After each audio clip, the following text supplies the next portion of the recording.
Eto yung araw na naka-ready na ako lahat-lahat. Aalis na lang ang kulang. Ang kaso nga lang, yung makeup artist ko, ang sarap pa talaga ng tulog. Ang aga ko ngang bumangon para maaga rin ako makapunta sa bahay niya at para makapagsimula na rin sa pag-aayos ng maaga. E paano nga naman makapagsimula ng maaga kung yung mag-aayos sa'yo ay napakasarapan ng hilik? After kong lagyan ng lotion ang aking buong katawan, ako ay nagbihis na rin. Bigla pa nga ako natawa sa aking sarili dahil yung napili kong damit ay nagmukha tuloy akong orange fruit. Ang tamis ko tuloy tingnan. Nilagay ko na nga rin sa maliit na gift bag yung mga susuotin ko sa photoshoot. Isang lingerie, isang swimsuit, at isang sexy red dress. Best in preparation si auntie nyo, pero hindi rin naman natuloy.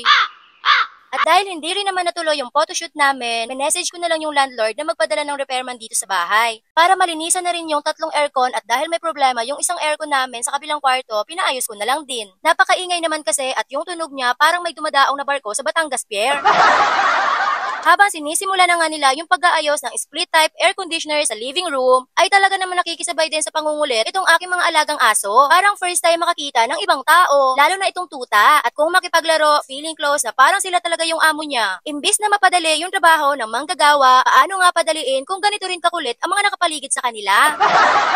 Pinauna ko na nga lang kalakuya yung split type sa sala kasi 6 months nang hindi nalilinisan yon. Muntik ko pa ngang makalimutan, mabuti na nga lang, niremind ako ng landlord namin. Ang galing nga mag-recommend sa akin yung landlord namin kasi pumipili talaga siya ng mga magagaling na workers. Masyado nga nila akong pina-impress sa trabaho nila dahil ang bilis din nilang gumalaw. So nung matapos na nilang malinisan yung sa sala, nag-proceed naman sila sa master's bedroom. Yun yung kwarto ko. Ang problema naman dun sa aircon ko, gumagana naman siya, ang kaso nga lang, hindi na lumalamig. Kaya nag-request sa akin si kuya na may papalitan daw sa loob. Nakalimutan ko kung ano yung tawag doon. So para maayos na at wala nang problema, sabi ko kay kuya, siya na ang bahala. Dahil tapos nang maayos yung aircon sa kwarto ko, sa kabilang kwarto naman yung inayos nila. Ang bilis nga lang din ng pag-ayos nila sa kabilang kwarto. After nilang maayos ang 3 aircon, chinek na nila isa-isa yung lamig. So okay na, malamig na ulit. Yun lang, thank you for watching. Mwah!